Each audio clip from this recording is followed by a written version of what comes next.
আমার নাম অঞ্জলি। আমার বয়স ২৯। আমার স্বামী বিকাশ প্রায় ১০ বছর হল মারা গিয়েছে। আমাদের বিয়ে হয়েছিল মাত্র ২ বছর, তারপরেই একটা পাহাড়ি দুর্ঘটনায় সে মারা যায়। আমি তখন অন্তঃসত্ত্বা, আর সন্তান প্রসবের পর আমার শ্বশুর বীরেন্দ্র আমাকে তার বাড়িতেই রেখে দেন। বলেন, অঞ্জলি, তুমি আমার ছেলের স্ত্রী, আমার বাড়ি তোমারও বাড়ি গু। আমি রয়ে গেলাম শ্বশুর বাড়িতে। আমার শ্বশুর বীরেন্দ্র তখন বিধুর। আমার শাশুড়ি মারা গিয়েছিলেন অনেক আগে।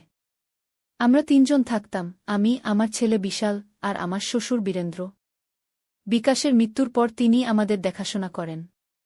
গতকাল রাতে বীরেন্দ্র আমার ঘরে এসেছিলেন।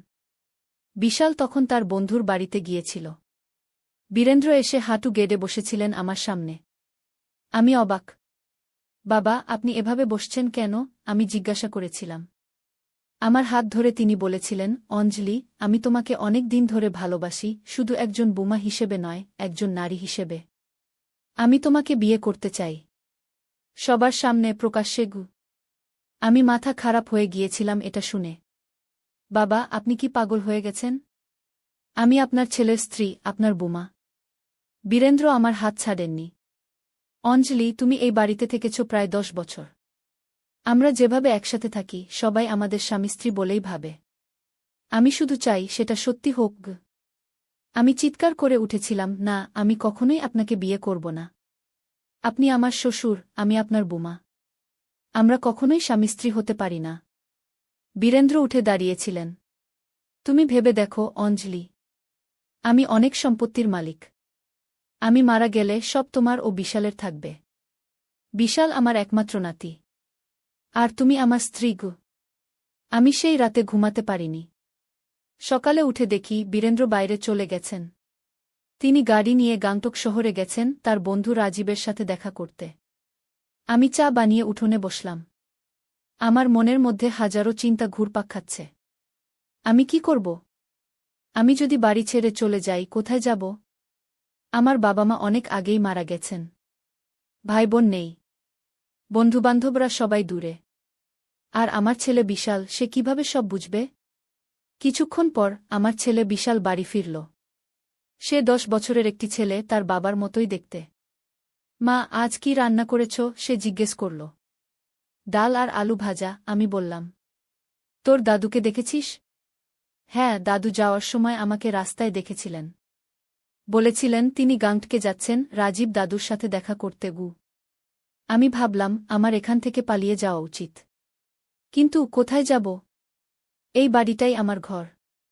এই বাড়িতেই আমি বিকাশের সাথে ২ বছর কাটিয়েছি। এই বাড়িতেই আমার ছেলে জন্মেছে। এই বাড়ি ছেড়ে যাওয়ার কল্পনাও করতে পারি না। হঠাৎ আমার মনে একটা চিন্তা খেলে গেল। আমি বাড়ির ভিতরে গেলাম এবং বীরেন্দ্রের ঘরে ঢুকলাম। আমি জানি তিনি তার গুরুত্বপূর্ণ কাগজপত্র একটা লোহার আলমারিতে রাখেন। সেই আলমারির চাবি সব সময় তার পাজামার পকেটে থাকে। কিন্তু তিনি কিছু কাগজপত্র তার বিছানার নিচেও রাখেন। আমি বিছানার নিচে হাত ঢুকিয়ে দেখলাম একটা ছোট বাক্স পেলাম। বাক্সটা খুলে দেখি তার মধ্যে কিছু চিঠি। চিঠিগুলো খুলে দেখি সেগুলো বীরেন্দ্র এবং একজন মহিলার মধ্যে আদান-প্রদান করা হয়েছে। মহিলার নাম মালতী। চিঠিগুলো পড়ে আমি আরও অবাক হলাম। মালতী বীরেন্দ্রের প্রথম স্ত্রীর বোন, মানে আমার শাশুড়ির বোন। চিঠিগুলো থেকে বোঝা গেল বীরেন্দ্র এবং মালতী দীর্ঘদিন ধরে একে অপরকে ভালোবাসতেন। কিন্তু তারা একসাথে হতে পারেননি, কারণ বীরেন্দ্রের বিয়ে হয়ে গিয়েছিল মালতীর বোনের সাথে। চিঠির তারিখগুলো দেখে আমি বুঝতে পারলাম এগুলো লেখা হয়েছিল আমার শাশুড়ির মৃত্যুর পরে। আমি আরও কিছু খুঁজতে থাকলাম। হঠাৎ একটা ডায়েরি পেলাম। সেটা ছিল আমার শাশুড়ির ডায়েরি। আমি ডায়েরিটা খুলে পড়লাম।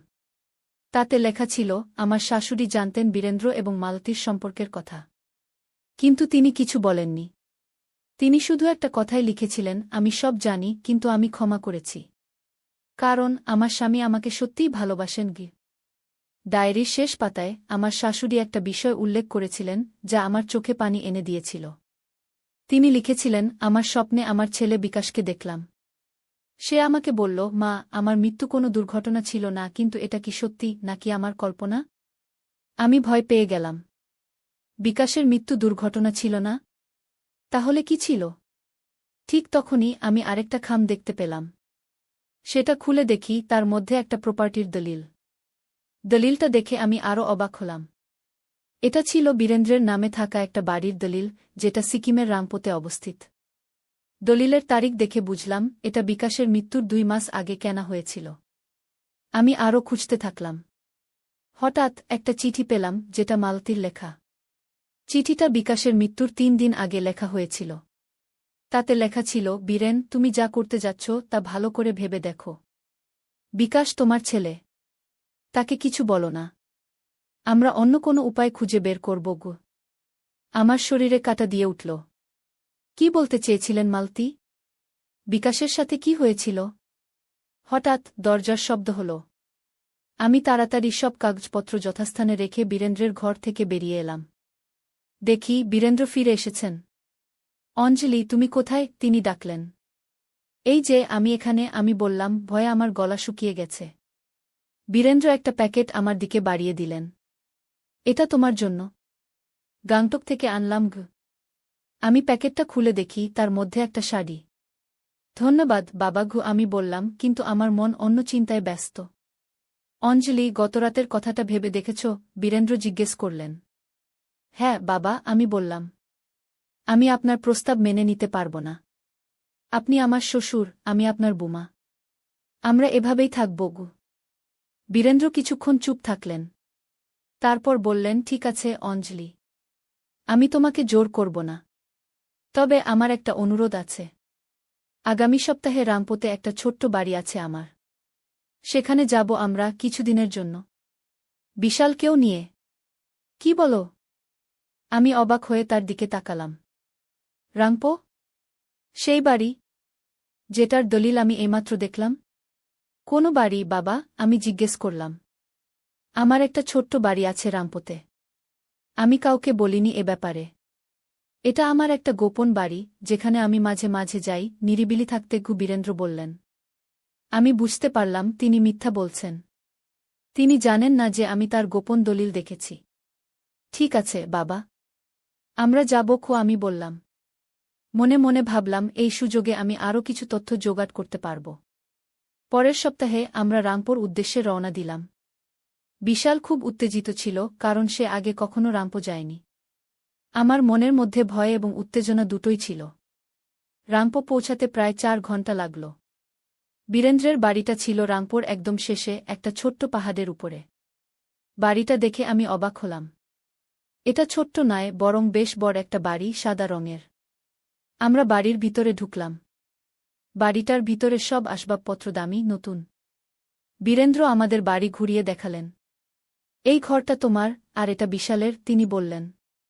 আমি চারপাশে তাকাতে লাগলাম। বাড়িটা এত বড় যে এর মধ্যে হারিয়ে যাওয়া যায়। আর এটা এত পরিপাটি যে মনে হচ্ছে কেউ যেন নিয়মিত দেখাশোনা করে। বাবা, এই বাড়িটা দেখাশোনা কে করে? আমি জিজ্ঞেস করলাম। আমার একজন লোক আছে, রমেশ। সে এখানে থাকে, বাড়ি দেখাশোনা করে। বীরেন্দ্র বললেন। কোথায় সে? আমি জিজ্ঞেস করলাম। ও শুনেছি বাজারে গেছে। সন্ধ্যার মধ্যে ফিরে আসবে গু। বীরেন্দ্র বললেন। আমরা বিশ্রাম করলাম। বিশাল বাড়ির বাগানে খেলতে গেল। আমি জানালার পাশে বসে বাইরের দৃশ্য দেখছিলাম। হঠাৎ আমি দেখলাম একটা গাড়ি এসে বাড়ির সামনে থামল। গাড়ি থেকে একজন মহিলা নামলেন। তিনি বছর 50-এর হবেন, কিন্তু এখনও দেখতে ভালো। তিনি বাড়ির দিকে তাকালেন, তারপর ফোনে কারো সাথে কথা বলতে লাগলেন। আমি মনে মনে ভাবলাম, এই মহিলাকে? তিনি কি সেই রমেশের সাথে এসেছেন? হঠাৎ বীরেন্দ্র আমার ঘরে এলেন। অঞ্জলি, তুমি কি বাইরে তাকিয়ে আছো? হ্যাঁ বাবা। এখানকার দৃশ্য খুব সুন্দর। বাইরে একটা গাড়ি এসেছে, তা থেকে একজন মহিলা নেমেছেন। তিনি কি সেই রমেশের সাথে এসেছেন? আমি জিজ্ঞেস করলাম। বীরেন্দ্রের মুখ ফ্যাকাশে হয়ে গেল। না, ও আমার এক আত্মীয়।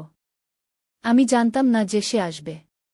তুমি একটু অপেক্ষা করো, আমি দেখে আসি কি। এই বলে তিনি দ্রুত বাইরে চলে গেলেন।